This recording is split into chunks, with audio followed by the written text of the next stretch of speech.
다 같이 하나님 앞에 머리 숙여 먼저 기도하고 시작하겠습니다.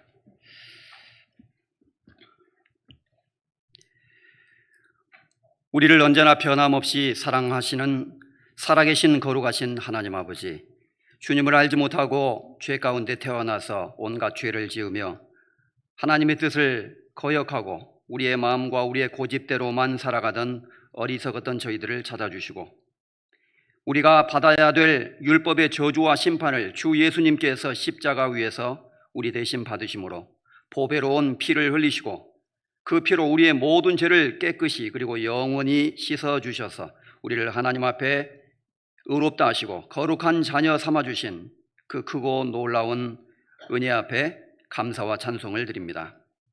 이 시간 주님의 보배로운 피로 구속함을 받은 성도들, 이렇게 한자리에 모여서 주님의 말씀을 배우며 하나님의 은혜를 다시 한번 마음속에 기억하며 감사하며 또 찬송하는 시간을 갖습니다.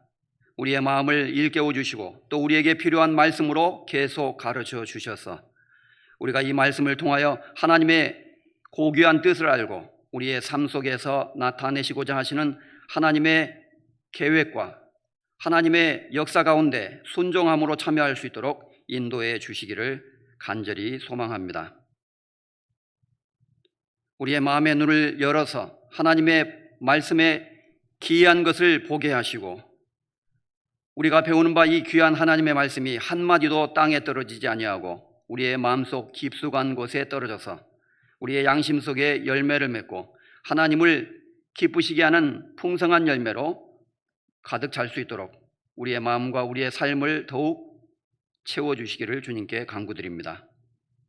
이 시간 진행되고 있는 농선부 집회 가운데 함께해 주시고 귀한 영혼들 말씀을 집중해서 잘 들으므로 하나님의 사랑을 깨닫고 구원함을 얻을 수 있도록 도와주시며 또 계속해서 계획되어 있는 이번 한 주간 구역 전도집회와 김포 한강교회 전도집회, 그리고 다음 주부터 예정되어 있는 청년의 전도집회, 그리고 올 학예수양회, 이제 7월부터 시작되는 전국의 학예수양회를 통해서 많은 영혼들이 구원받고 우리 교회를 통해서 하나님께 큰 영광이 나타날 수 있도록 역사해 주시기를 간절히 소망합니다.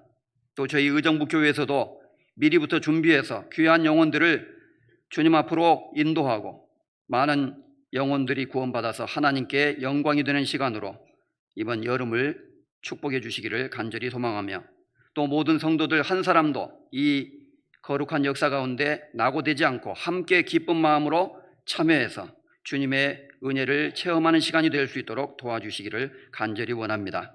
이 시간 부득이한 사정으로 함께 할 수 없는 성도들, 병중에 있는 성도들 위로해 주시고 여러 가지 어려운 가운데 고통 가운데 있는 가정들을 돌보아 주시기를 원합니다. 멀리 선교 지역에서 수고하시는 선교사님들과 함께 고생하는 우리의 가족들 변함없이 같이 계시고 하나님의 복음을 먼 타국에서 담대하게 증거하고 자랑스럽게 나타낼 수 있도록 그들과 함께해 주시기를 또한 원합니다. 우리의 마음과 생각을 사로잡아 그리스도께 복종케 하여 주시기를 간절히 원하며 처음 시작하는 시간부터 마치는 시간까지 모든 것을 주님께 의지합니다. 우리 주 예수 그리스도의 귀한 이름으로 감사하며 기도드렸습니다. 아멘. 성경 요한복음 4장 찾겠습니다.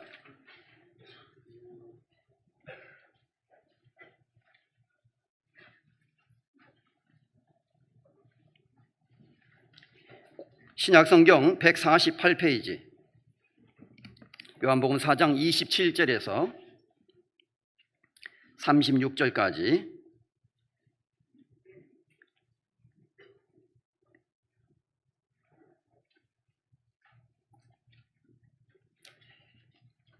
찾으셨으면 제가 소리를 내어서 낭독해 드리겠습니다.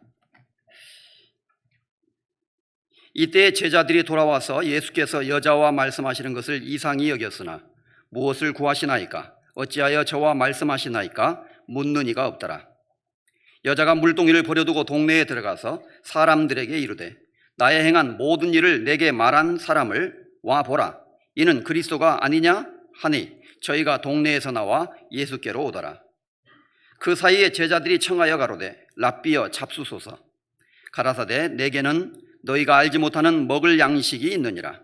제자들이 서로 말하되 누가 잡수실 것을 갖다 드렸는가 한데 예수께서 이르시되 나의 양식은 나를 보내신 이의 뜻을 행하며 그의 일을 온전히 이루는 이것이니라. 네, 거기까지 낭독했습니다.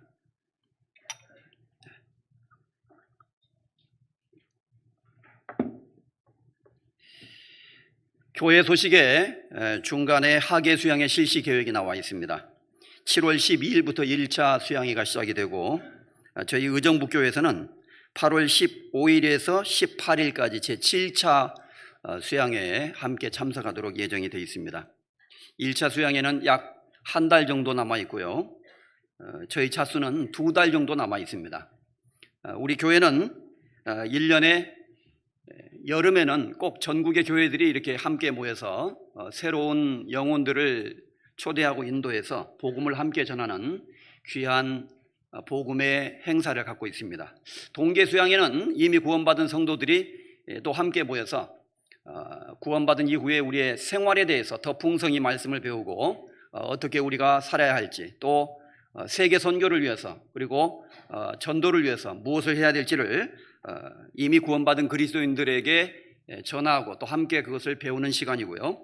하계 수양회는 구원받지 않은 새로운 영혼들, 교회를 전혀 다니시지 않는 분들이나 또 교회를 출석은 하고 있지만 기독교인이지만 아직 확신이 없는 분들도 많이 있기 때문에 그런 분들을 하계 수양회에 초대해서 복음을 함께 전하고 전도하고 있습니다.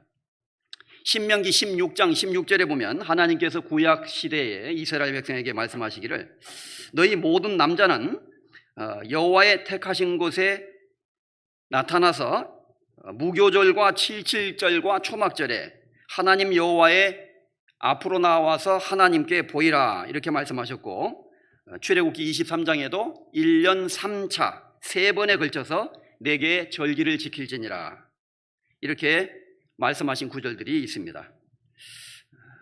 우리가 잘 아는 대로 이러한 말씀에 의거해서 유대인들은 원래 1년에 3차례씩 6월절, 오순절 그리고 초막절 이 중요한 세 절기에는 모든 생업을 중단하고 전부 남자들은 예루살렘으로 전부 올라가서 성전에서 하나님께 기도와 예배를 드리고 그리고 제사를 드리면서 절기를 지키는 그러한 행사에 참여했습니다. 지금도 정통파 유대인이라고 하는 세계 각국에 흩어져 사는 유대인들이 있는데 뉴욕에 가면 세계에서 가장 큰 전자도매상가가 있습니다. 그런데 거기에 주인이 유태인이고 직원들이 전부 까만 모자를 쓰고 있어요. 키파라고 하는. 그리고 유대인 복장을 하면서 물건을 팔고 있는데 한 6층 정도 되는 큰 건물이 빽빽하게 최신형 전자제품으로 채워져 있습니다. 그런데 어느 날 쇼핑을 하러 갔더니 일주일 동안 문을 닫는다는 거예요. 거기에 딱 써 있습니다. 우리는 유대인 절기를 지켜야 되기 때문에 일주일 동안은 문을 닫습니다. 나중에 알아서 쇼핑하러 오시면 되겠습니다. 이렇게 정중하게 표시를 해놨습니다. 웹사이트에도 그렇게 광고를 내고. 그렇게 큰 가게가 일주일 동안 쉬면은 매상에 엄청난 차질이 날 텐데 그런 것 아랑곳하지 않고 지금도 유대인들은 하나님의 명령에 따라서 철저하게 절기를 지키고 있습니다. 그러나 하나님은 그들에게 신명기 8장에 보면 내가 유대인들에게는 재물 얻을 능을 주셨습니다. 하나님께서 유대인들에게 재물 얻을 능을 주셨다는 말씀이 있어요. 그래서 그들은 1년에 3차례씩 그렇게 하나님의 절기를 지키기 위해서 비즈니스를 문 닫는다 할지라도 절대 손실을 보지 않고 오히려 하나님이 주시는 축복에 의해서 더 잘 되고 오늘날 세계의 불을 거머쥐고 전 세계를 쥐락펴락하는 그런 민족이 되었다는 것을 우리가 또 한편으로 생각해 볼 수 있습니다. 이것은 중요한 교훈으로서 오늘날 우리 구원받은 그리스도인들이 어떻게 우리 시대를 살아가야 하며 또 우리가 신앙생활과 또 우리의 어떤 육신의 생활을 어떻게 조화롭게 하면서 그러나 우리의 우선순위 너희는 먼저 그의 나라와 그의 의를 구하라 그리하면 이 모든 것을 너희에게 더하시리라 라는 예수님의 약속의 말씀대로 지금 우리 시대에도 하나님의 그 약속은 유효합니다. 그래서 예수님은 제자들에게 저 공중에 나는 새를 보라, 그리고 저 들의 백과 발을 보라 라고 실물 교훈을 보여주시면서 공중의 새도 하나님이 먹이시고 저 들에 있는 들풀도 하나님이 입히시거든 너희는 이것들보다 더 귀하지 아니하냐라고 말씀하시면서 그러므로 무엇을 먹을까 무엇을 입을까 염려하지 말라 라고 말씀하시면서 하나님이 우리 구원받은 성도들과 믿음의 사람들은 지키신다. 따라서 너희는 먼저 그의 나라와 하나님의 나라와 그의 의를 구하라. 그리하면 이 모든 것은 육신에 필요한 것을 말하고 있습니다. 우리 육신에 필요한 것들도 하나님이 더해 주실 것이다 라고 분명히 말씀하신 그 말씀을 우리는 믿을 수 있습니다. 그래서 이제 약 2달여, 우리 의정부 차수로는 2달여 남았는데요, 미리부터 휴가도 계획하시고 그리고 잘 준비하셔서 한 사람씩, 그리고 꼭 새로운 영혼들을 전부 모셔가야 되겠다는 그런 마음을 가지고 여기 계신 분들이 한 사람씩 새로운 분을 인도하면 얼마나 많은 사람을 인도할 수 있겠습니까? 미리부터 우리가 하나님 앞에 기도하고 간절히 하나님께 소원을 아뢰는 가운데 풍성한 전도의 기회가 될 수 있도록 했으면 좋겠고요. 그리고 이번에 특별히 전도인 수련회를 지난 며칠 동안 가졌는데 거기에서 특별 부탁이 있었습니다. 수양회를 할 때마다 보통 수양회는 금, 토, 일, 월 이렇게 계획이 되어 있는데 월요일 오전까지 진행이 됩니다. 그런데 많은 분들이 주일 저녁에 다 집으로 돌아가요. 그래서 월요일 날 오전 말씀 시간에 보면은 원래 말씀 듣는 분들의 한 2분의 1도 남아있지 않다. 3분의 1도 안 되는 것 같다. 너무나 적은 숫자가 남아있고 대부분의 사람들은 거의 다 돌아가는, 그래서 이제 분위기도 조금 그래요. 그래서 특별히 우리 구원받은 성도들은 1년에 휴가가 있지 않습니까? 아무리 없어도 휴가가 있잖아요. 그래서 월요일 하루를 자기 원래 낼 수 있는 그 휴가에 포함시켜서 휴가를 좀 충분히 받아주시고, 그래서 주일날 저녁에 돌아오지 마시고 월요일날 천천히 돌아올 수 있도록 이렇게 그렇게 함께 해주는 것이 내가 수양회를 위해서 함께 기도하고 또 협력하는 것 중에 하나일 것입니다. 우리가 가족들과 휴가 가는 시간도 물론 필요할 것이고 뭐 좋은 시간은 가져야 되겠지만 그보다는 먼저 그의 나라와 그의 의를 구하라. 그리하면 이 모든 것을 더하시리라는 그 약속은 여전히 유효하기 때문에 그 말씀을 깊이 새기고 그렇게 할 수 있도록 좀 노력을 했으면 좋겠습니다. 그래서 꼭 월요일 날 전부 돌아올 수 있도록 우리 우정북교회에 그렇게 좀 운동을 좀 하십시다. 미리부터 잘 계획하셔서 휴가를 내시고요. 그렇게 하셨으면 좋겠습니다. 요한복음 4장 오늘 마지막 시간으로서 그리스도의 양식이라는 제목으로 1시간 짧은 시간이지만 말씀을 같이 상고하겠습니다. 예수님께서는 34절에 말씀하시기를 나의 양식은 나를 보내신 이의 뜻을 행하며 그의 일을 온전히 이루는 이것이니라 라고 말씀하심으로써 우리의 양식이 무엇인지를 먼저 그리스도께서 말씀하시고 본을 보여주심으로 설명하셨다고 할 수 있습니다. 양식은 음식입니다. 우리가 주식으로 삼는 것, 쉽게 말하면. 그래서 영어 번역에는 my food, 간단하게 이렇게 양식이란 말이 음식이라고 번역이 되어 있습니다. 간식이 아니라 양식입니다. 그래서 우리의 육체가 힘의 근원으로, 주 근원으로 의지하면서 살아가는 것, 음식이지 않습니까? 어떠한 사람도 아무리 위대한 사람이라 할지라도, 아무리 고상한 사람이라 할지라도 음식을 먹지 않으면 생존할 수가 없습니다. 그래서 하나님이 그렇게 섭리하셔서 우리 인체를 설계해 주셨고, 사람의 육체는 음식을 의존하고 그것을 바탕 삼아서 힘을 얻고 살아갈 수 있도록 그렇게 설계하시고 창조하셨습니다. 이처럼 우리의 영혼의 양식이 있습니다.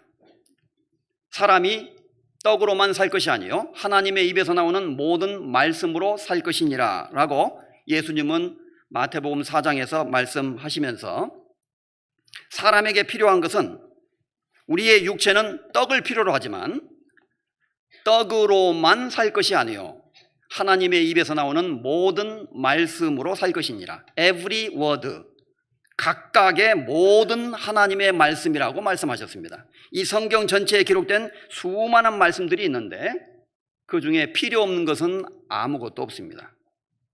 우리의 영혼의 비타민 C, 비타민 E, 비타민 D, 모든 비타민이 이 성경 말씀 속에 감추어져 있다고 할 수 있습니다. 그래서 모든 말씀으로 우리가 하나님의 말씀을 읽고 또 배우고 묵상하고 함께 같이 나누면서 이 말씀 속에서 우리는 영혼의 양식을 얻습니다. 그래서 우리가 주일날 이렇게 모일 때 가장 중요한 것이 하나님의 말씀을 올바로 읽고 듣고 배우는 것입니다. 교회는 하나님의 말씀을 가르치는 곳이고 말씀을 배우는 곳이라고 할 수 있습니다. 그래서 우리 한자로 교회는 가르칠 교자의 모일 회자입니다. 가르치는 모임입니다. 그래서 우리는 주일날 모여서 우리가 기도도 하고 찬송도 하고 또 함께 육신의 음식을 나누면서 형제자매들이 교제하지만 그보다 더 중요한, 가장 중요한 것은 하나님의 말씀을 배우는 것이라고 할 수 있습니다. 우리의 신앙생활에 있어서 먼저 하나님의 말씀을 듣고 배우는 것, 이것이 우리의 영혼의 양식입니다. 그 영혼의 양식을 먹지 않고서는 조금 있으면 금방 힘을 잃어버리고 그 다음에 에너지를 잃게 됨으로써 생존을 할 수가 없게 된다는 것입니다. 예수님은 주기도문에서 제자들에게 가르치시면서 너희는 이렇게 하나님께 기도하라 라고 말씀하시면서 일용할 양식을 우리에게 주옵시고 라고 기도하라고 말씀하셨습니다. 물론 그것은 일용할 양식, 매일 먹는 육신의 양식을 말하기도 하고 또한 동시에 우리의 영혼이 섭취해야 될 하나님의 말씀을 말하는 것이기도 할 것입니다. 특별히 당시에 예수님 당시에 많은 사람들은 이 먹는 것이 아주 큰 문제였습니다. 옛날 우리 한국도 옛날 가난한 시대에는 먹는 것이 아주 문제잖아요. 잘 먹고 배부르게 사는 사람이 잘 사는 사람으로 여겨졌습니다. 굶고 먹지 못하는 사람들도 너무나 많이 있었던 것이죠. 그래서 실제로 그 당시에는 내가 매일 먹을 수 있는 양식을 하나님께 기도해야 됐고 그것도 아주 중요한 기도였을 것입니다. 또한 마찬가지로 우리의 육신의 음식이 필요하듯이 우리의 영혼을 채워주는 영혼의 양식인 하나님의 말씀이 우리에게 필요합니다. 그래서 성경 신명기 17장 19절 이하에 보면 평생에 자기 옆에 두고 읽어서 그 하나님 여호와 경외하기를 배우라고 말씀하셨는데 평생에 자기 옆에 하나님의 말씀을 두고 읽어야 된다고 말씀했습니다. 그래서 신앙생활은 성경을 읽고 그리고 듣고 그리고 묵상하고 하는 그러한 삶이 가장 기본적이고 기초적인 삶이라고 할 수가 있는 것이죠. 그리스도인이라고 하면서 구원받은 그리스도인이라고 하면서 하나님의 말씀에 대한 갈망도 없고 그리고 그 말씀을 배우고자 하는 욕심도 없고 그리고 그 말씀 읽기를 싫어하고 듣기도 싫어하고 하나님 말씀 배우는 시간을 소홀히 여기고 그리고 귀찮게 여긴다면 어떻게 그 사람이 정상적인 그리스도인의 생활을 할 수 있다고 말할 수가 있겠습니까? 그것은 불가능한 일이라고 할 수 있습니다. 그래서 예수님은 여기서 우리에게 필요한 양식이 무엇인가라는 것을 이제 성경 전체를 통해서 말씀을 하셨고 그리고 특별히 여기서는 예수님께서 이제 하나님의 말씀 자체를 양식이라고 말씀하셨을 뿐만 아니라 요한복음 4장에서는 하나님의 뜻을 알고 그 뜻에 순종하는 삶, 그것을 예수님이 양식이라고 표현을 하셨던 것입니다. 하나님의 뜻을 알지 못하는 사람들은 하나님의 말씀도 알지 못하고 하나님의 뜻도 알지 못하기 때문에 그 말씀에 대한 관심도 없고 그리고 그 말씀을 순종하려고 하는 마음은 더욱 없죠. 그래서 이 세상에 거듭나지 않은 사람들은 하나님의 말씀 대신 거짓된 것을 양식으로 삼고 살아가고 있는 것입니다. 잠언 4장에 보면 사특한 자, 악한 자의 첩경에 들어가지 말고 악인의 길로 너는 다니지 말지어다 라고 말씀하시면서 그들은 악을 행하지 못하면 자지 못하며 사람을 넘어뜨리지 못하면 잠이 오지 아니하며 불의의 떡을 먹으며 강포의 술을 마심이라 라고 말씀하신 구절이 있습니다. 하나님을 알지 못하는 사람의 삶은 한마디로 그 삶의 방식은 불의의 떡을 양식으로 먹고 살아가고 있는 거예요. 악을 행하면서 하나님의 말씀과 전혀 상관없는 길을 가면서 불의의 떡, 죄악의 떡을 먹으면서 살아가고 있다고 성경은 그렇게 말씀하고 있습니다. 잠언 9장에도 도적질한 물이 달고 몰래 먹는 떡이 맛이 있다 하도다. 거듭나지 않은 사람들은 죄를 지으면서 도적질한 물이 달다, 죄를 짓는 기쁨, 나쁜 짓 할 때 이 육신이 얻는 그 기쁨이 있거든요. 그리고 몰래 먹는 떡이 맛이 있다. 다시 말해서 죄를 범하면서 그 죄를 양식 삼아서 하나님의 뜻을 거역하면서 살아가고 있다고 성경은 말하고 있습니다. 그 마지막은 멸망입니다, 물론. 그러나 성경은 이제 우리 구원받은 그리스도인들에게는 신령한 양식이 있습니다. 그래서 이제 생명의 양식이라는 그 표현을 우리가 많이 쓰잖아요. 찬송가 제목도 있고. 참 생명의 양식은 얼마나 귀중한 우리의 영혼의 양식입니까? 그것은 바로 하나님의 말씀, 우리의 영혼을 채워주는 하나님의 은혜. 이 성경의 말씀 속에 나타난 하나님이 우리의 영혼을 위해서 공급해 주시는 모든 것을 총괄적으로 말하고 있다고 할 수 있습니다. 그 중에서도 이제 특별히 예수님은 여기 오늘 본문의 말씀을 통해서 나의 양식은, 여기 예수님의 양식이 있었습니다. 예수님이 늘 양식으로 삼고 매일매일 하루의 삶을 살아갔던 주님의 양식이 있습니다. 나의 양식은 나를 보내신 이의 뜻을 행하며 그의 일을 온전히 이루는 이것이니라. 성부, 성자, 성령의 하나님은 인간을 구원하시고자 하는 계획을 창세전에 에베소서에 보면 태초부터 이미 계획하셨고, 그래서 성부 하나님과 성자 하나님, 성령의 하나님이 함께 하시는 가운데 예수님은 이 땅에 보내심을 받게 되셨습니다. 우리를 구원하시는 그 일을 하시기 위해서. 그래서 그 뜻, 예수님이 이 땅에 오셔서 인류의 죄를 짊어지시고 장차 십자가에 죽으시고 부활하심으로 말미암아 우리의 죄를 사하는 그 날이 오기까지 예수님은 십자가를 향해서 점점 가까이 다가가고 있었던 것입니다. 그래서 비장한 각오로 누가복음 9장에 보면 예수님이 예루살렘에 올라가시기로 굳게 결심하셨다는 말씀이 있습니다. 예수님도 결심을 하셨어요. 하나님의 뜻을 이루기 위해서. 그래서 그 결심이야말로 예수님의 마음과 예수님의 영혼을 지탱해주는 양식이었다는 겁니다. 그래서 그분은 나의 양식은 나를 보내신 하나님의 뜻을 행하는 것이고 또 그 일이 실패되지 않도록 온전히 이루는 이것이니라. 하나님의 뜻을 온전히 성취하시기 위해서 예수님은 늘 생각하셨고 고민하셨고, 아버지여 내 뜻대로 마옵시고 아버지의 뜻대로 하옵소서. 마지막 겟세마네 동산에서도 그렇게 기도하심으로써 마치 어떤 특공대가 멀리 이제 이렇게 파견을 받아가지고 어디 가서 뭐 댐을 부시고 오라든지 또는 지뢰를 설치해서 어떤 걸 폭파하고 오라든지 그런 특별 임무를 받았을 때 그 임무를 이루기까지 계속해서 그것을 생각하고 또 연구하면서 어떻게 하면 그것을 이룰 것인가, 그 목적을 가지고 행동하고 살아가듯이 예수님에게도 미션이 있었습니다. 요즘에 유행하는 미션이란 말이 있잖아요. 예수님에게 주어진 사명, 그리고 예수님에게 주어진 참으로 중요한 하나님의 일이 있었던 것입니다. 그것은 그리스도가 십자가에 죽고 부활하심으로 말미암아 우리의 죄를 영원히 사하심으로 우리의 구원을 완성하시는 그 일이 바로 하나님의 일이었고, 그 일을 이루시기 위해서 예수님은 늘 생각하시고 고민하시고 기도하셨다는 것을 알 수 있습니다. 자, 이 배경을 잠깐 보면 이제 예수님이 사마리아 여인하고 우물가에서 계속 얘기를 나누고 있었는데 그때 제자들은 먹을 것을 사러 동네에 들어갔다고 돼 있죠. 기억하시죠?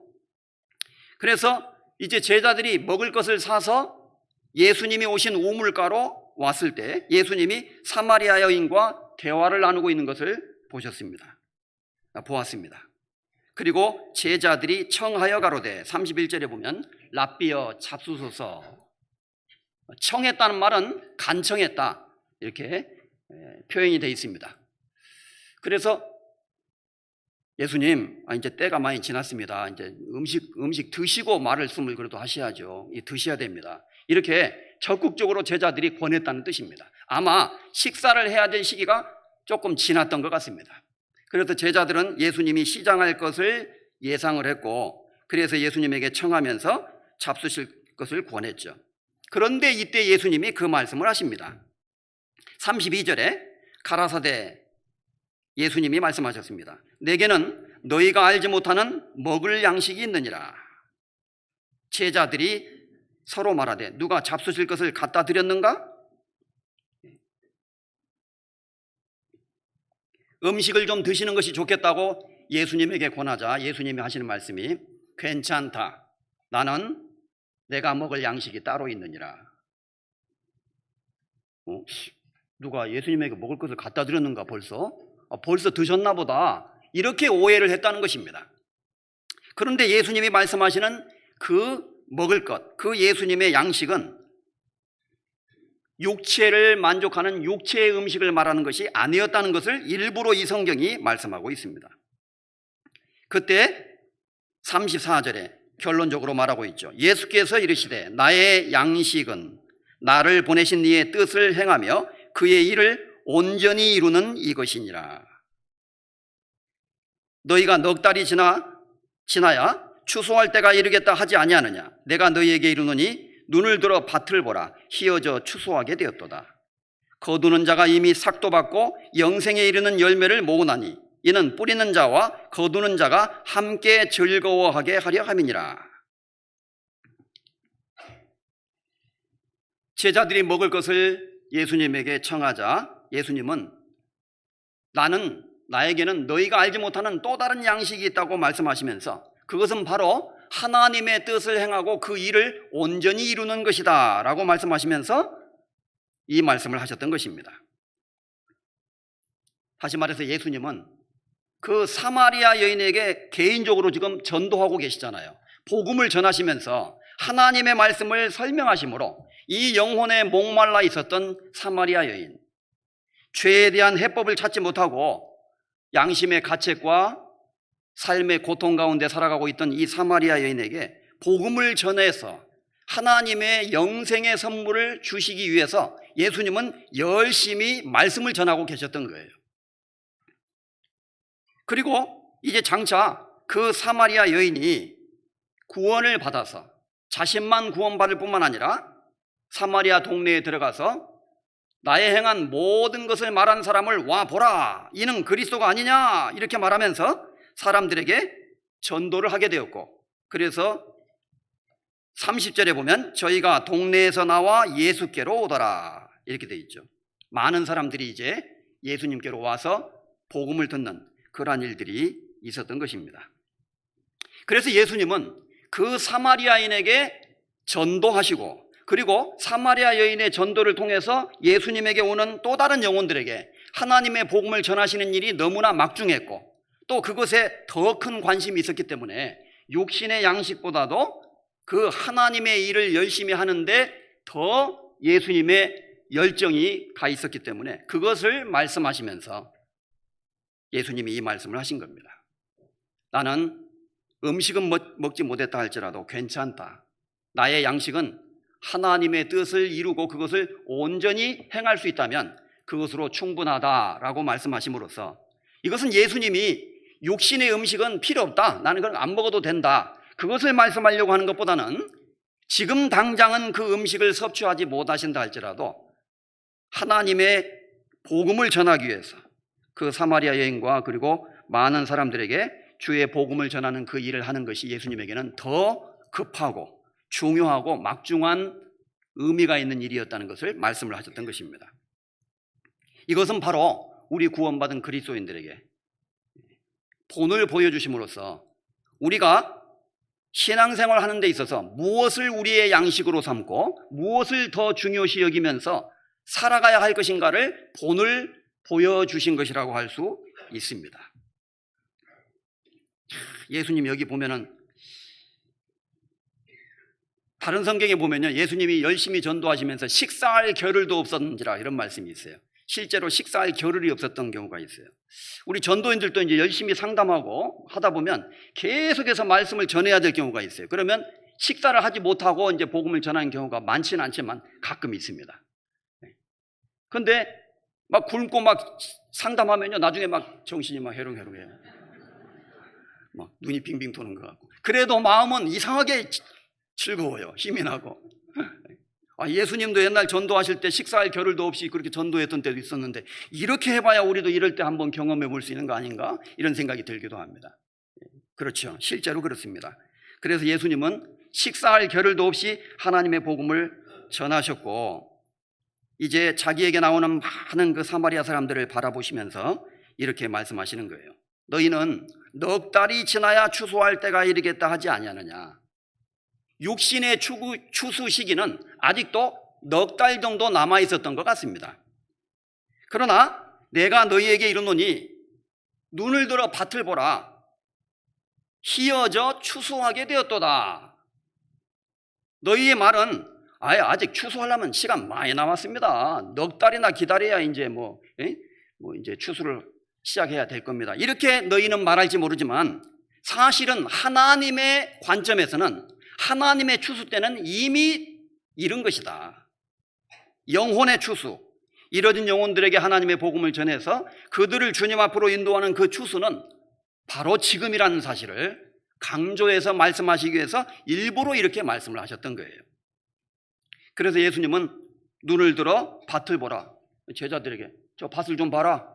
예수님, 아직도 추수하려면 멀었는데요. 아직 파릇파릇합니다. 추수 때가 되려면 한 넉 달은 남아있는 것 같습니다. 이렇게 말했을 수 있겠죠.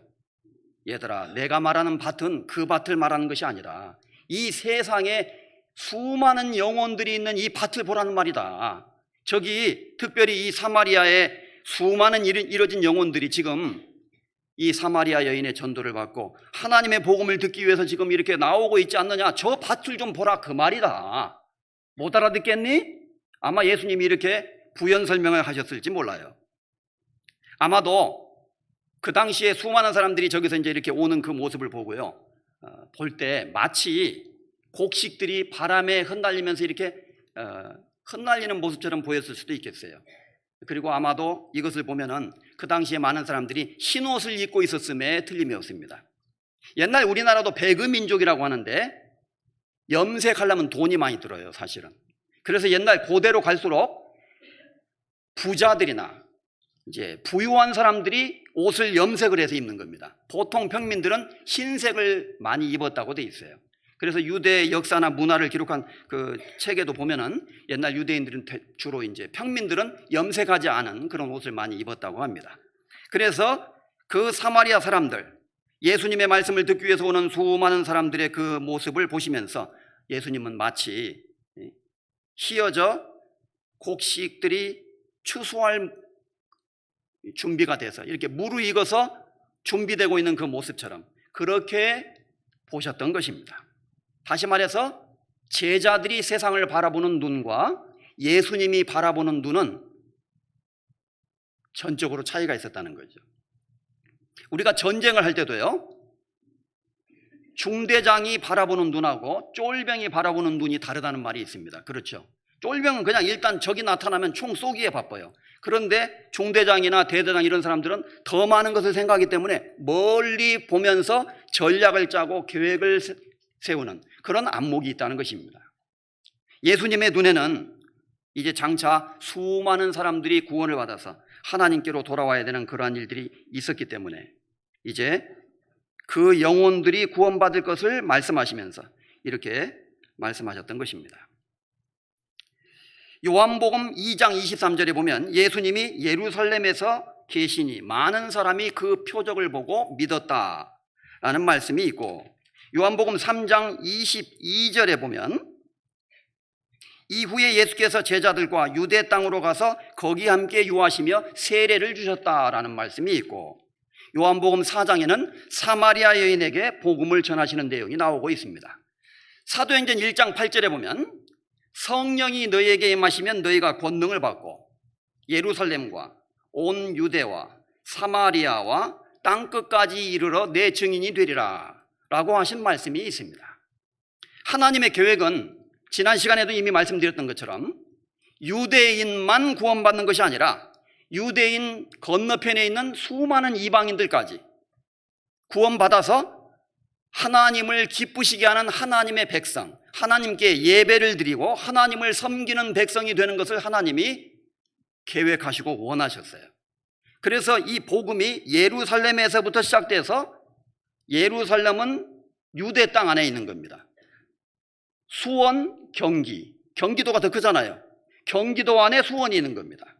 그 다음에 경기도는 대한민국에서도 북부 지역에 있는 거죠. 남한만 생각하면. 그런 것처럼 예루살렘이 있고 예루살렘을 둘러싼 그 지역이 유대 땅이고, 유대 땅 건너편이 그 옆에가 사마리아고, 그리고 사마리아를 건너가면은 이제 땅끝이 나오게 되는 겁니다. 우연의 일치는 분명히 아닐 겁니다. 하나님의 계획을 보여주고 있다고 하는데, 예수님의 이 사역 속에도 똑같은 순서로 예수님이 이동하시는 것을 생각을 해볼 수가 있습니다. 그래서 요한복음 2장에는 예루살렘에서 말씀을 전하셨고, 3장 22절에는 유대에 가셔서 많은 사람들에게 복음을 전하시고 세례를 베푸셨고, 이제 요한복음 4장에는 예수님이 사마리아에서 오셔서 사마리아 여인에게 또 그 많은 사마리아 사람들에게 복음을 전한 것을 볼 수가 있습니다. 그래서 예수님의 눈에는 그 사마리아에 이뤄진 많은 영혼들, 하나님의 말씀을 깨달아야 될 그 사람들을 보시면서 추수밭으로 생각을 하셨던 거예요. 자, 이제 우리의 눈을 좀 돌려서 농사질 추수할 밭만 생각하지 말고 하나님이 거두실 수많은 곡식들이 있는 이 세상, 하나님의 영혼이 가득한 영혼의 밭으로 우리가 좀 가자. 이렇게 예수님이 제자들의 눈을 그쪽으로 돌려서 말씀을 해주셨던 것입니다. 이것은 바로 지금 이 시대에, 지금 이 자리에 앉아있는 우리 모두에게 주님이 말씀하시는 주님의 메시지라는 것을 우리가 생각해 볼 수가 있습니다. 우리에게도 똑같은 말씀을 하십니다. 눈을 들어서 좀 세상의 밭을 보자는 거예요. 우리 주변에 아직도 이루어져 있고 아무런 목적과 의미 없이 세상에서 살아가다가 죽어가는 수많은 불쌍한 사람들이 있습니다. 저는 얼마 전 뉴스 가운데 어떤 한 가정이 너무나 극심한 경제적인 고통 가운데 있었는데 얼마나 힘이 들었는지 온 가족이 극단적 선택을 했어요. 빚을 못 갚아가지고. 참 너무나 안타깝고 너무나 가슴 아픈 이야기죠. 왜 이렇게 사는 것이 힘든지. 우리가 그것을 위해서 사는 것은 아니었는데, 그런데 참 힘듭니다. 사실 주께서 인생으로 고생하며 근심하게 하심이 본심이 아니시로다. 예레미야가 3장 33절에 그런 말씀이 있는데, 우리 인간이 하나님 앞에 죄를 범한 그 결과로 말미암아 이 땅에 질병과 고통과 가난과 그리고 우리의 삶 속에서 우리가 겪어야 되는 수많은 어려움들이 존재하게 되었습니다. 그리고 수고로 하나님은 우리의 마음을 낮추셨고, 그래서 우리의 인생 속에는 큰 어려움과 고난과 고통이 있도록 되어 있습니다. 그 고통 속에서 살아가는 수많은 사람들, 마태복음 9장 35절,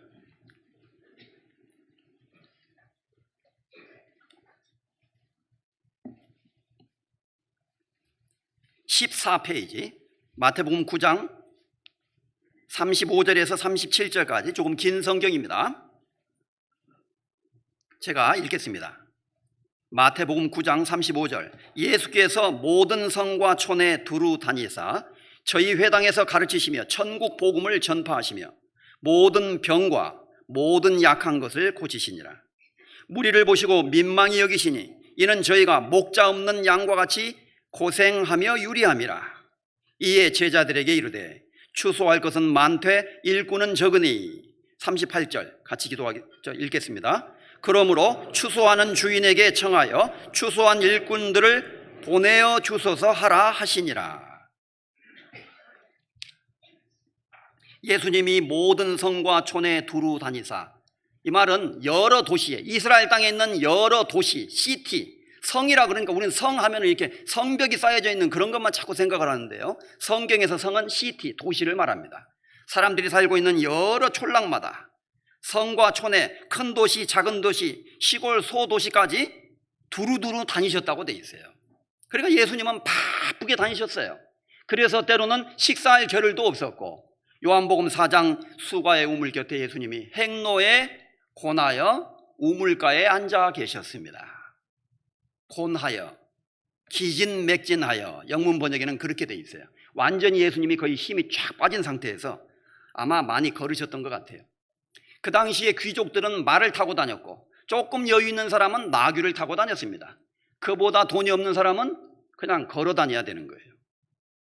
예수님은 주로 걸어 다니셨고, 특별한 경우에 나귀를 얻어 타셨습니다. 예수님은 가난한 분이셨죠.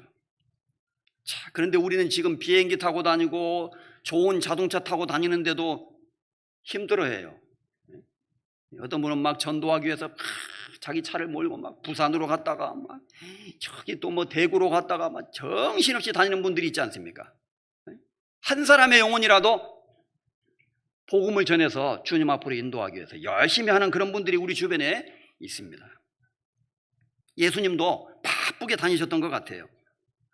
이런 모습을 보면 정말 숙연한 마음도 들고 너무나 죄송스러운 마음도 들고, 우리는 지금 너무나 편안한 상황 속에서 전도하고 있다는 생각도 해보게 됩니다. 예수님은 각 촌과 각 성을 다니시면서 유대인들에게 천국 복음을 전파하셨어요. 그리고 36절에 보면 무리를 보시고 민망히 여기시니 이는 저희가 목자 없는 양과 같이 고생하며 유리함이라. 너희가 전에는 양과 같이 길을 잃었더니 이제는 너희 영혼의 목자와 감독 되신 이에게 돌아왔느니라. 베드로전서 2장에 그렇게 기록하신 것처럼 구원받기 이전에 거듭나지 못한 상태에 있는 사람의 모습은 길을 잃어버린 양입니다. 목자를 잃어버린 양이에요. 이 세상의 여러 짐승 중에서 양은 인간의 모습을 가장 흡사하게 닮은 짐승이라고 말합니다. 여러 가지 이유가 있겠지만 양의 특징은, 양은 목자가 없으면 절대 생존이 불가능해요. 조그마한 어린아이는 엄마가 없으면 생존이 불가능하잖아요. 그처럼 양은 자기 힘으로는 스스로 생존해 갈 수가 없습니다. 오로지 목자만을 그냥 의지하고 살아가는 거예요. 그래서 목자가 인도하는 곳으로 가서 꼴을 먹고 물을 마시고, 구덩이에 빠지면 또 목자가 건져주고, 다리가 부러지면 또 싸매어주고 케어해주고, 이렇게 해서 오로지 목자의 도움을 100% 전적으로 의지하면서 살아가는 것이 양의 특징입니다. 그리고 길을 잃어버리면 강아지도요, 냄새 맡고 잘 돌아와요. 소도 멀리 가도 다른 동네 갔는데도 돌아오는 능력이 있습니다. 새 중에서 비둘기 같은 새는요, 먼 나라까지 갔다가도 돌아옵니다. 양은 길을 잃으면 절대 못 돌아와요. 돌아올 수 있는 능력이 없습니다. 그리고 고도의 근시이기 때문에 앞을 제대로 못 보는 거예요. 대신 귀가 발달되어 있습니다. 그래서 목자의 음성을 분별하는 거예요. 그래서 오로지 목자의 그 음성을 따라서 살아가는 짐승의 모습이 양인데요, 이것은 구원받기 이전에, 구원을 받았든 안 받았든 이 세상의 모든 사람들을 가리킨다고 할 수 있어요. 그리고 특별히 구원받은 우리는 이제 영혼의 목자이신 감독 되신 이에게 돌아온 양입니다. 우리는. 그러니까 이 거듭나지 않은 사람들은 목자가 없으니까 저기 저 세상에서 지금 헤매고 있는 거예요. 엉뚱한 데 가서 이것도 먹어보고 저것도 먹어보고, 그러다가 맹수의 공격을 당하기도 하고, 돈이 뭐 만족을 가져주나 해서 돈을 열심히 벌어보기도 하고, 쾌락이 자기를 만족해 줄까 생각해서 열심히 세상을 즐겨보기도 하고, 그 다음에 또 높은 자리에 올라가면 내가 행복할까 생각해서 명예를 추구해 보기도 하고, 사람마다 그 든든히 선 때에도 진실로 허사뿐입니다. 사람마다 그 든든히 선 때에도, 든든히 서 있다고 할 때에도 사실은 그때도 허사일 뿐입니다. 영문 번역에는 사람이 최선의 상태에, 최고의 상태에 있다 할지라도 사실은 허사일 뿐입니다. 아무개는 지금 잘 나간데 요새 너무너무 잘 나간대. 돈도 잘 벌고 그의 인생은 탄탄대로래. 이제 성공의 길만 남아있어. 사람들은 그렇게 말하지만 든든히 선 때에도 진실로 허사뿐이니이다. 사실은 허무밖에 없는 거예요. 프랑스의 그리스도인이었던 파스칼이라는 사람이 있었습니다. 얼마 전에 한 목사님이 저에게 책을 선물해 주셔서 시간이 나는 대로 그 책을 지금 탐독하고 있습니다. 파스칼은 구원받은 사람이었어요. 그리고 천재 수학자였고 여러 가지를 발명한 사람이었는데 그의 책을 읽어보면 거듭난 사람임에 틀림이 없습니다. 파스칼의 책에 보면 재미있는 구절이 나옵니다. 재미있다고 표현했는데 아주 인상적입니다. 사람들이 자신의 인생이 허무하다는 것을 알지 못하는 사람이야말로 진정으로 허무한 인생을 살고 있는 사람이다. 그들이 추구하는 돈, 명예, 쾌락, 그것이 그들에게 결코 만족을 가져다 줄 수 없다는 것을 그들은 아직도 알지 못하고 있지 않은가. 어리석은 자들,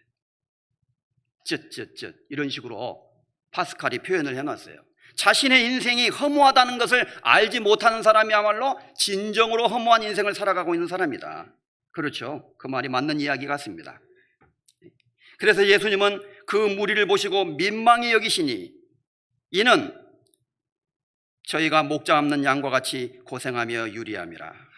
민망히 여기셨어요. 민망히 여겼다는 말은 불쌍히 여겼다는 뜻입니다. 안타깝게 여기고 너무나 예수님이 불쌍히 여겼어요. 측은지심을 가지셨다는 의미입니다.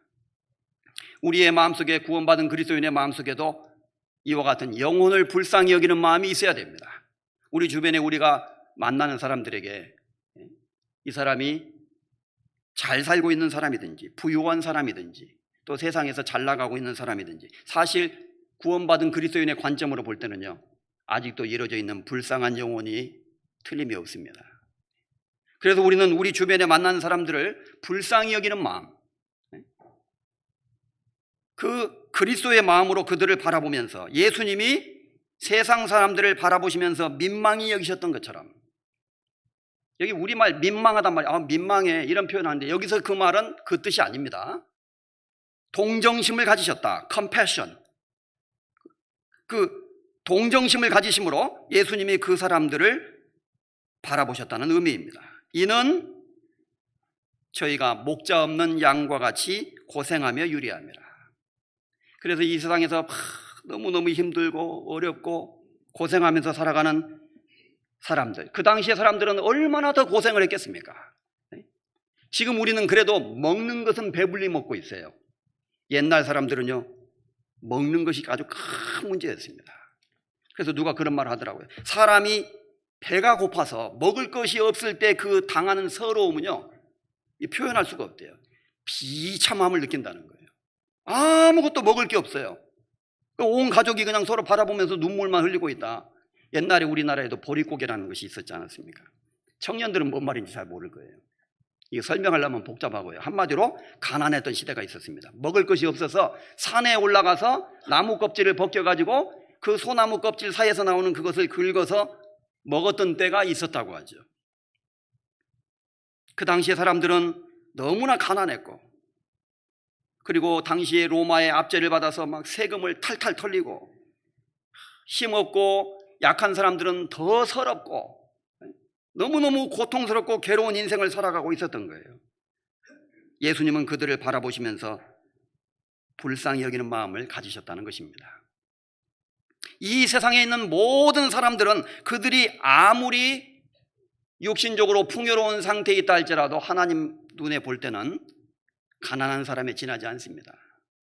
참으로 불쌍하고 가련한 인생에 지나지 않는다는 것이죠. 그래서 우리는 예수님과 같은 마음으로 그들에게 민망히 여기고 불쌍히 여기는 마음으로 복음을 전할 수 있기를 하나님 앞에 기도합니다. 그리고 여기서 예수님은 더 나아가서 이렇게 말씀하셨어요. 마태복음 9장 38절, 37절, 38절 같이 읽겠습니다. 이에 제자들에게 이르시되 추수할 것은 많되 일꾼은 적으니 그러므로 추수하는 주인에게 청하여 추수할 일꾼들을 보내어 주소서 하라 하시니라.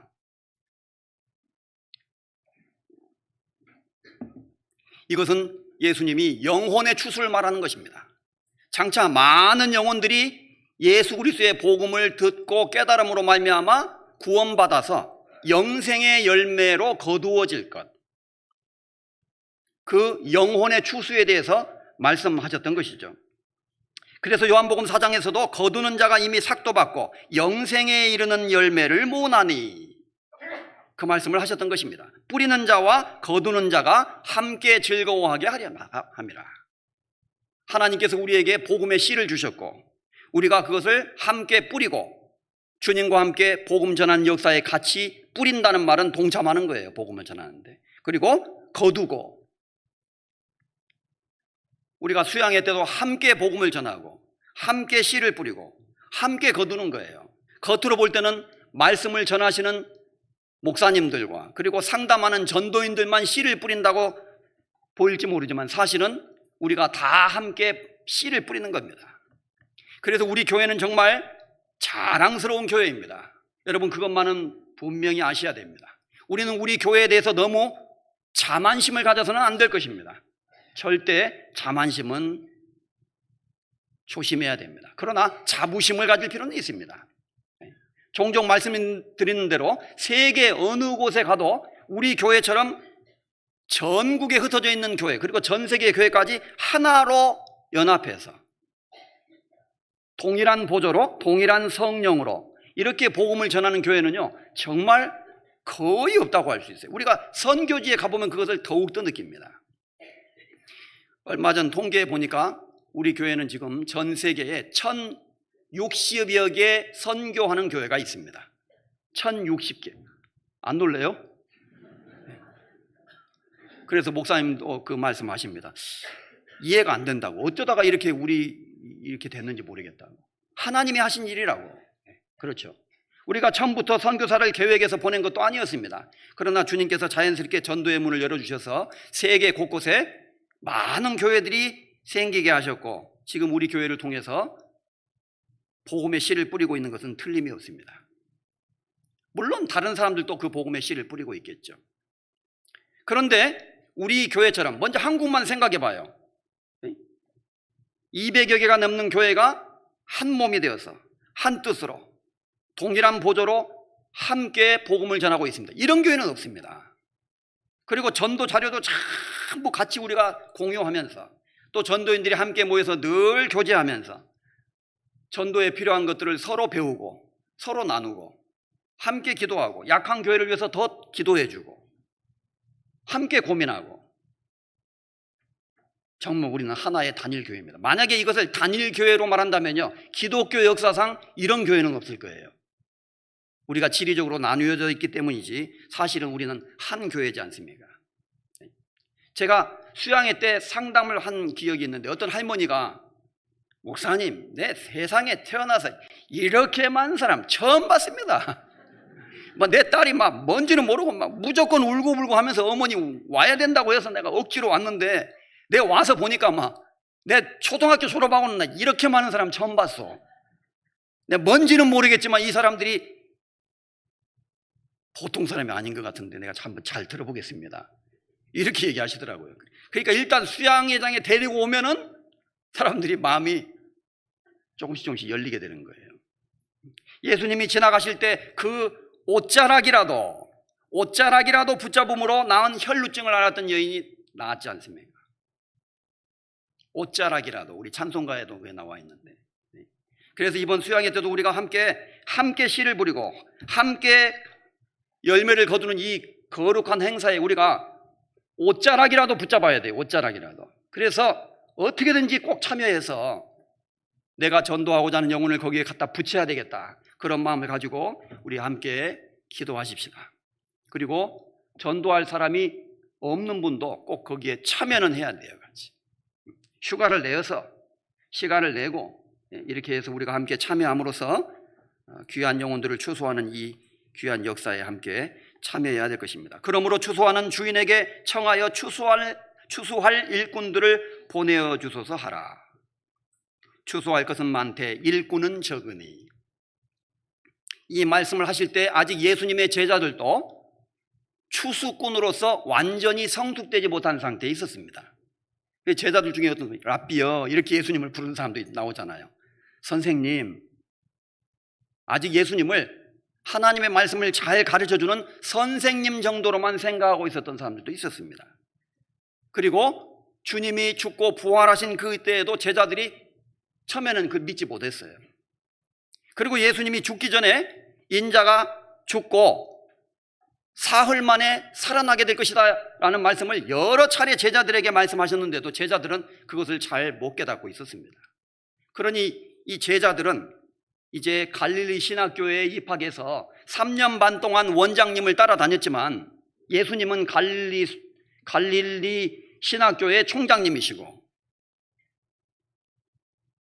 베드로가 학급 반장이고 나머지 제자들은 그 신학원생이라고 말할 수 있어요. 쉽게 말하면. 그런데 아직은 잘 못 깨달았어요. 제자들도. 그리고 나중에는 자기들끼리 네가 크냐 내가 크냐 누가 크냐 도토리 키재기란 말이 있죠. 참 예수님의 마음을 아프게 했습니다. 누가 크면 뭐 할 겁니까? 제자들은 아직도 육신의 영웅심에 사로잡혀 있었던 것이 틀림이 없습니다. 이렇게 미숙한 상태에 있었지만 장차 그들을 훈련시켜서 영혼을 추수할 수 있는 귀한 추수꾼, 일꾼으로 만들기 위해서 예수님은 그들을 훈련시키고 있는 과정 가운데 있었습니다. 그래서 추수할 것은 많되 일꾼은 적으니, 그 당시에도 이건 적용되는 말씀이고 또 더 나아가서는 이걸 확장해 보면요, 어느 시대에나 항상 적용되는 말씀이라고 할 수 있어요. 지금도 마찬가지죠. 추수할 것은 많지만 정말로 준비된 일꾼은 적다는 생각을 해봅니다. 그리고 일꾼으로 부름을 받은 우리 자신도 아직도 너무나 부족합니다. 하나님 앞에서 아직 너무나 단련되지 않은 모습들이 많이 있다는 것을 발견하게 됩니다. 그래서 우리 모두는 하나님의 추수를 돕는 일꾼으로서, 어떤 특별한 사람이 추수꾼이 아니라 모든 성도들이 함께 이 마지막 때에 복음을 전하고 복음의 씨를 뿌리고 거두는 그 일에 함께 한다는 것을 우리가 알아야 되겠고, 그래서 추수하는 주인에게 청하여, 주인이 누구예요? 예수님입니다. 그 주인에게 부탁해서 추수할 일꾼들을 더 많이 보내달라고 간청하고 기도하라고 말씀하신 것입니다. 그래서 우리는 교회를 위해서 먼저 기도해야 됩니다. 말씀을 전하는 분들을 위해서 기도해야 됩니다. 그것은 말씀을 전하는 분들이 인간적으로 특별해서가 아니라 그들이 하고 있는 일이 중요하기 때문에 그들을 위해서 기도해야 됩니다. 그들이 맡은 일이 중요하고 그들이 현재 하고 있는 일이 하나님의 복음을 전하는 일에 있어서 막중한 일이기 때문에 기도를 해야 됩니다. 추수한 일꾼들을 더 많이 보내주시도록. 제가 이번에 로마니아에 가서 그런 것을 좀 느꼈습니다. 어느 지역이든지 마찬가지지만 거기에 많은 사람들, 종교심은 너무나 강한데 너무 무지해요. 그래서 그 로마니아 정교라는 것도 기독교의 일종이지만 너무 미신적이고, 또 기독교, 개신교도라고 하는 사람들도 뭐 전부 오순절 교회, 기적, 방언, 신유의 은사 이런 것만 기대하고 있습니다. 그리고 이제 대부분 로마니아 사람들은 조금 나이가 먹으면 어떻게 해서 프랑스나 영국 이런 데로 가서 돈을 벌어올까 하고 어느 도시에 가서 몇 년을 유하면서 장사하며 일을 벌이라 하는 자들이 있다고 야고보서에 나오는데 꼭 그 모양입니다. 그래서 로마니아 사람들의 오로지 관심은 내가 어느 나라로 가서 돈을 더 많이 벌어가지고 돌아올까, 그런 곳에 있는 거예요. 그렇지만 또 많은 사람들이 하나님에 대한 열정을 가지고 있는 것도 보았습니다. 그런데 우리의 힘은 너무나 미약한 거예요. 아직도. 거기 선교사님은 말합니다. 지금이라도 당장 선교사님을 한 분만 더 보내주시면 좋겠습니다. 그런데 준비된 일꾼을 보내기도 참 쉽지 않습니다. 말도 새로 배워야 되고, 그런데 다행스럽게 영어도 통하고 스페니쉬도 조금 통합니다. 유럽이란 나라는 영어가 많이 통하는, 제가 그런 생각을 했어요. 지나간 생각이 나더라고요. 우리나라가 만약에 필리핀이었다면, 그런데 필리핀에 지금 우리 한국과 같은 이런 교회가 이렇게 세워져 있고 많은 훈련된 전도인들이 있었다면, 다 영어로 할 수 있는 전도인들이 있었다면 지금이라도 더 많은 일꾼들을 보내기만 한다면 효과적으로 복음을 전할 수도 있었겠다, 그런 생각이 문득 들게 됐습니다.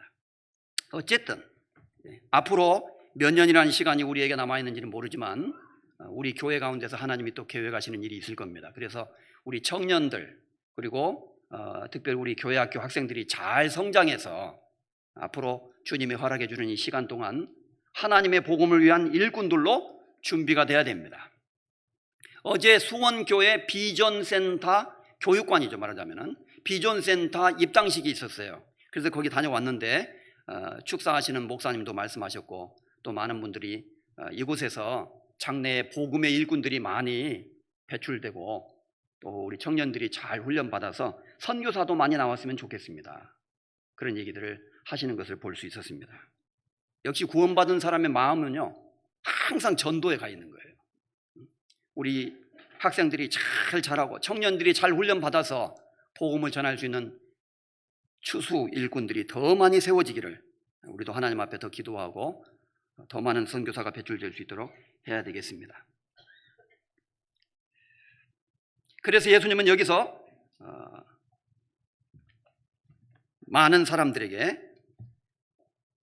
하나님의 복음을 전해야 된다는 것을 생각하시면서 이 말씀을 하셨던 것입니다. 잠언 24장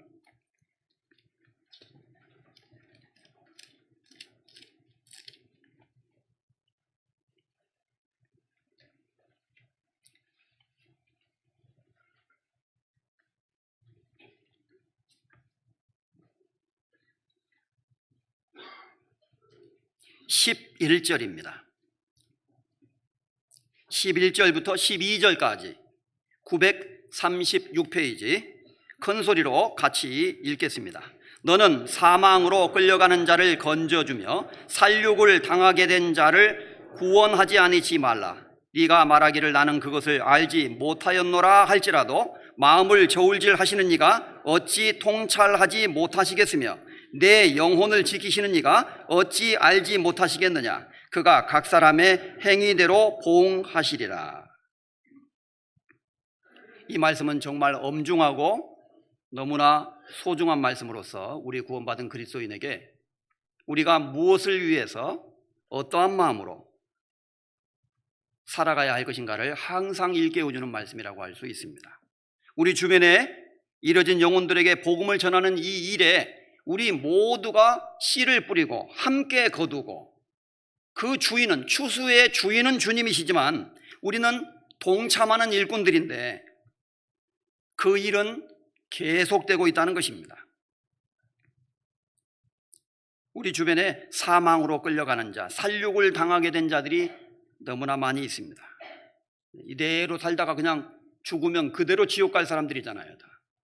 그래서 우리가 그들에게 복음을 말해주지 않는다면, 그리고 권해주지 않는다면 아무도 구원받을 수 없다는 것입니다. 그래서 예수님은 비유를 통해서 여러 가지 말씀하시면서 가서 산과 들로 가서 사람들을 강권해서라도 데리고 와라, 그 말씀이 나오잖아요. 강권을 해야 됩니다. 사망으로 끌려가는 자, 살육을 당하게 된 자를 구원하지 아니치 말라. 이중부정으로 말씀하심으로써 구원하라, 그걸 강조해서 말씀한 거예요. 그리고 12절에 네가 말하기를 나는 그것을 알지 못하였노라 할지라도 마음을 저울질 하시는 이가 어찌 통찰하지 못하시겠으며 네 영혼을 지키시는 이가 어찌 알지 못하시겠느냐. 우리에게 이 말씀을 주심으로써 우리 주변에 있는 영혼들에게 예수님의 마음처럼 민망히 여기는 마음으로, 그리고 불쌍히 여기는 마음으로, 그리고 그들에게 복음을 전하는 책임이 바로 우리 모두에게 있다는 사실을 일깨워 주시는 거죠. 나는 그것을 알지 못하였노라. 기회가 있는데도 말하지 않고, 전도 조금만 도와주면 그 사람에게 복음을 전할 수 있는데도 게을러서 우리가 하지 않는다면 우리 양심이 우리를 질책한다는 것입니다. 그래서 마음을 저울질 하시는 이가 어찌 통찰하지 못하시겠느냐. 하나님은 다 보고 계시고 우리 마음을 저울질하고 계시는 거예요. 그래서 우리의 마음이 예수님처럼 정말 하나님의 뜻을 행하고 이 마지막 때에 하나님의 뜻에 순종하기를 원하는 마음으로 살아가고 있는지, 하나님의 말씀을 사모하고 그 말씀을 전하는 그 일을 양식을 삼고 우리가 살아가고 있는지, 아니면 다른 마음으로 살아가고 있는지 하나님은 우리 마음을 다 보고 계신다는 거예요. 저울질하고 계신다는 거죠.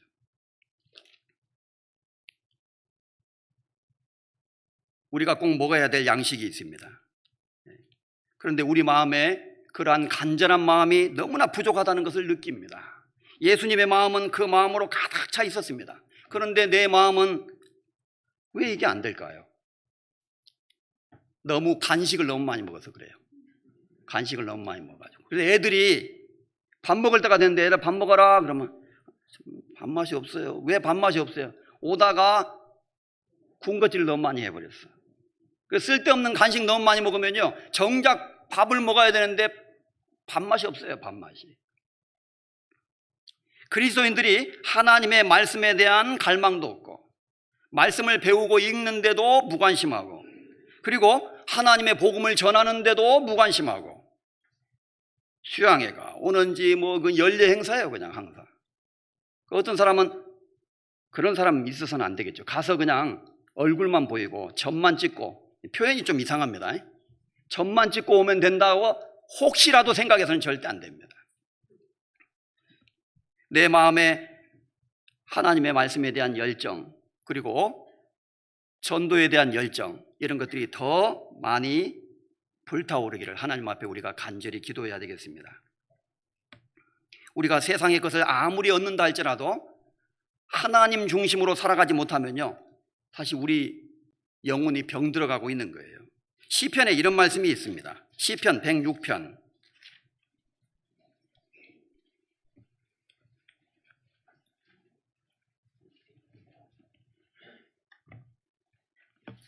880페이지 몇 구절 더 읽겠습니다.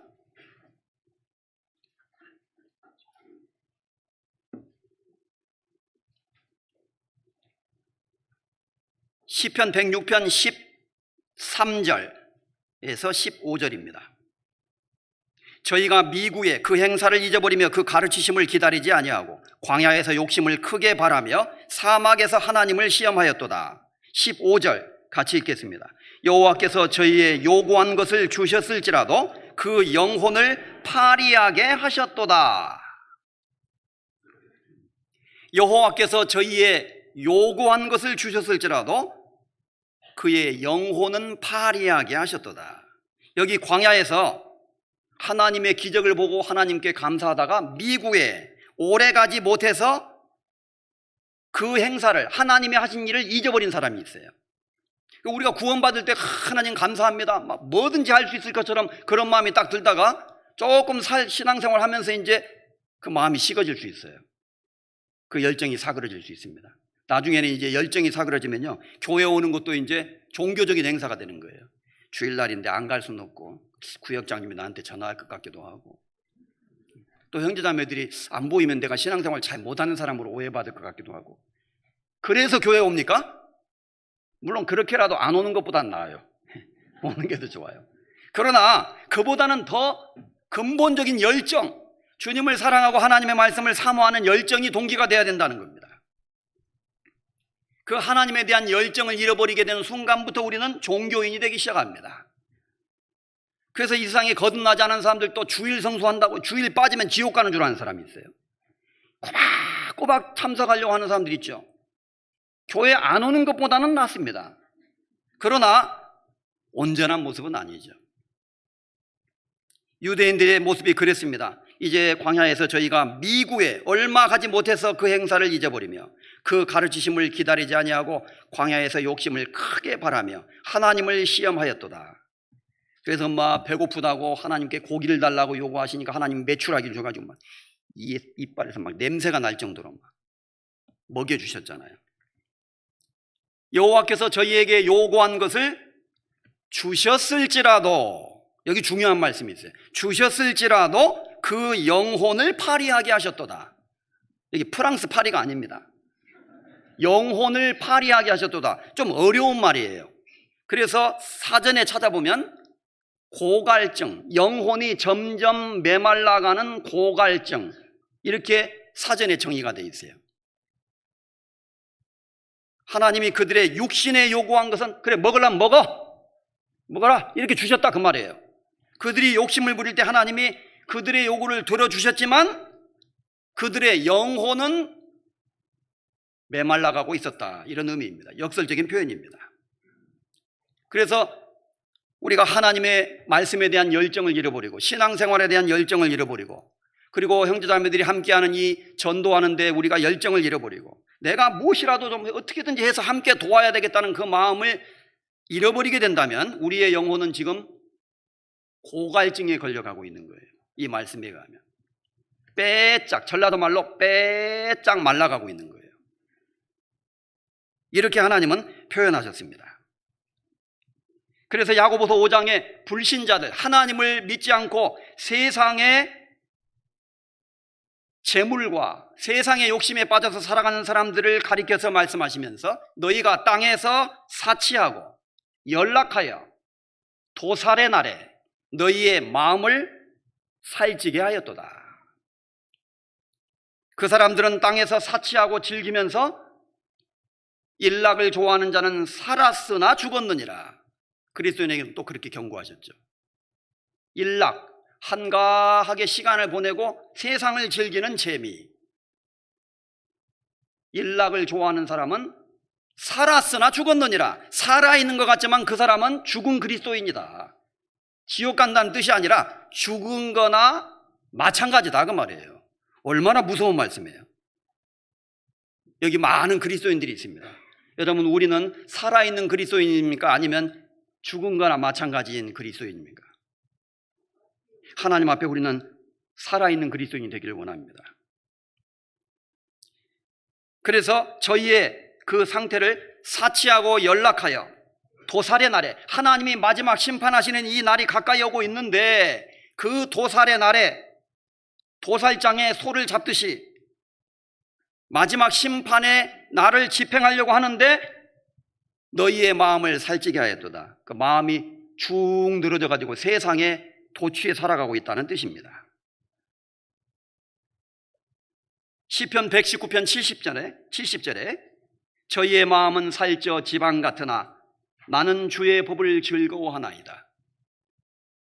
71절 이어지는 말씀에 고난당한 것이 내게 유익이라 이로 인하여 내가 주의 율례를 배우게 되었나이다. 저희의 마음은 살쪄서 지방 같아. 어떤 사람은요 살이 둥둥 쪘어요. 죄송합니다. 이 성경의 표현대로 마음이 살쪄서 지방 같아요. 그래서 기름이 너무 많이 껴서 마음이 둔해져 있다 그 뜻입니다. 마음이 지방 같아서 살이 쪘다는 말은 감각이 없다 그 뜻이에요. 지금이 어느 시대인지도 잘 모르고 무엇을 위해서 살아야 될지도 모르고 정신 좀 차려야 되는데 정신을 못 차리고 살아가고 있다는 뜻입니다. 그것을 저희의 마음이 살쪄 지방 같다고 표현했습니다.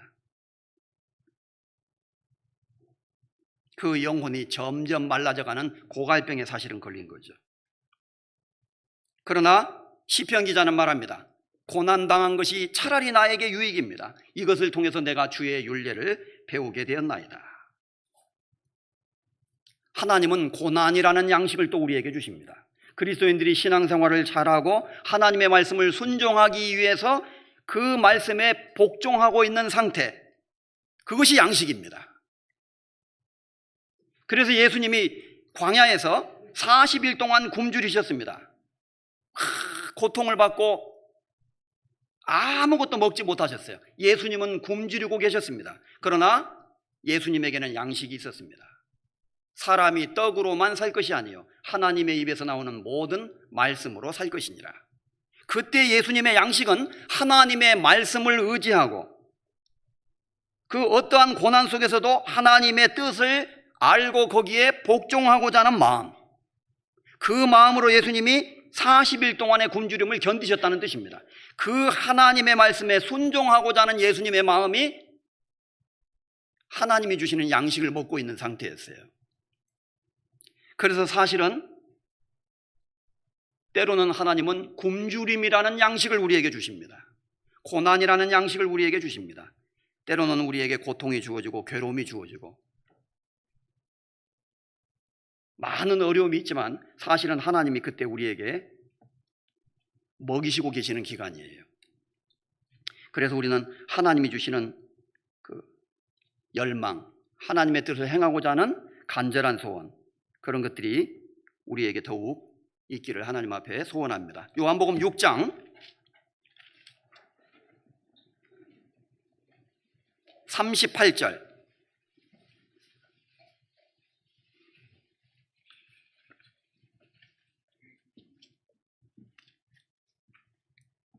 요한복음 6장 38절입니다. 153페이지.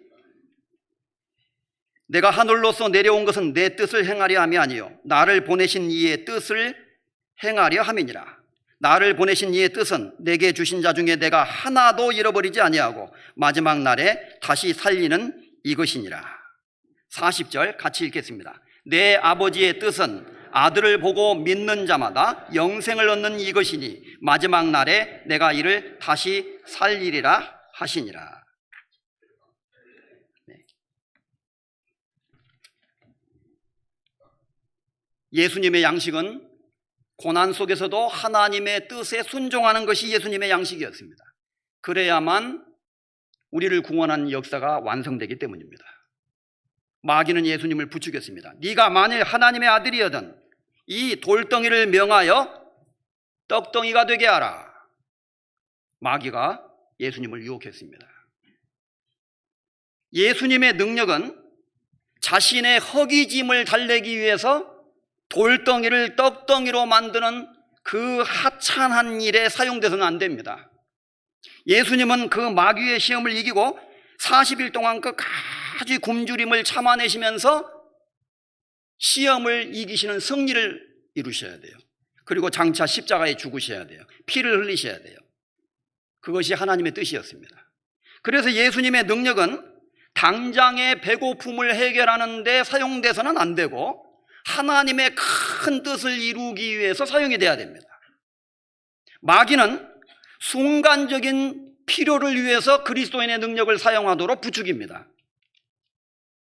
지금 당장 그래도 필요한 게 있잖아. 더 지금 중요한 거 있지만 어떻게 신앙생활만 하겠어? 먹고도 살아야지. 그리고 지금 집에 봐. 지금 애가 몇이야?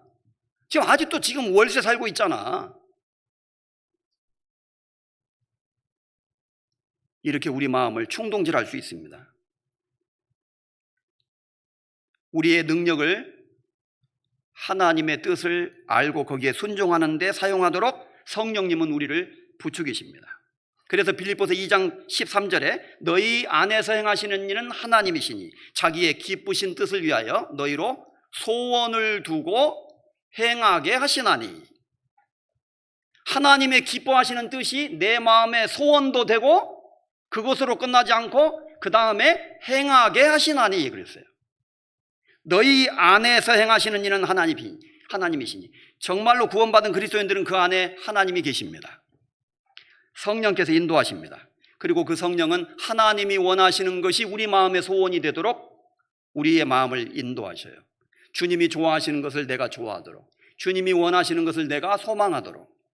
그래서 우리 교회가 추구하고 우리 교회가 힘쓰고 애쓰는 그것이 우리 마음의 소원이 되도록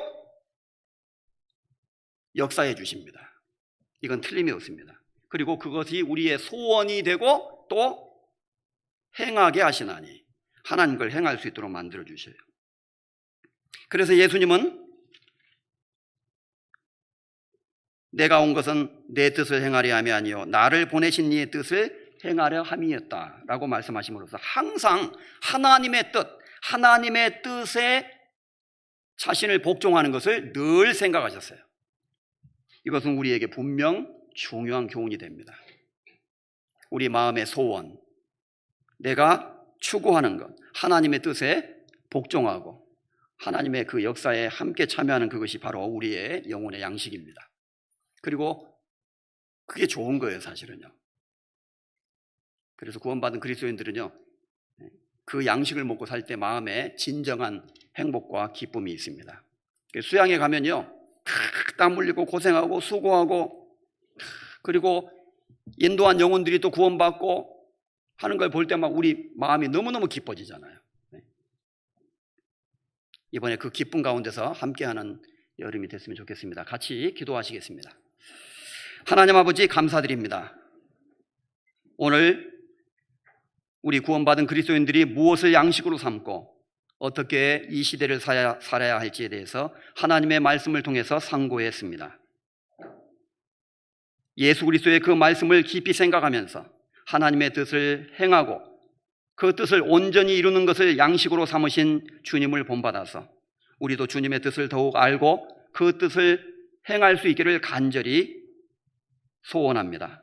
그리고 그 뜻에 순종할 수 있기를 간절히 원합니다. 우리 구원받은 모든 그리스도인들, 우리 마음을 일깨워 주시고 우리가 교회를 더욱더 사랑하고 주님의 말씀을 사모하고 이 세상의 헛된 것, 얼마나 가치 없는 것인가를 깊이 깨닫고 하나님의 복음을 위해서 살아갈 수 있도록 우리 모두를 인도해 주시기를 원합니다. 여기에 함께 말씀을 배우고 있는 우리 학생들, 또 우리 청장년들, 그리고 우리 은장의 어르신들, 모든 성도들 한 사람도 낙오됨이 없이 동일한 마음과 동일한 뜻을 품고 이 마지막 시대의 주를 위해서 살아갈 수 있도록 인도해 주시고 우리 의정부교회 하나님의 말씀에 더욱 순종하고 자원함으로 주님께 순종함으로 기쁨을 드리는 교회가 될 수 있도록 인도해 주옵소서.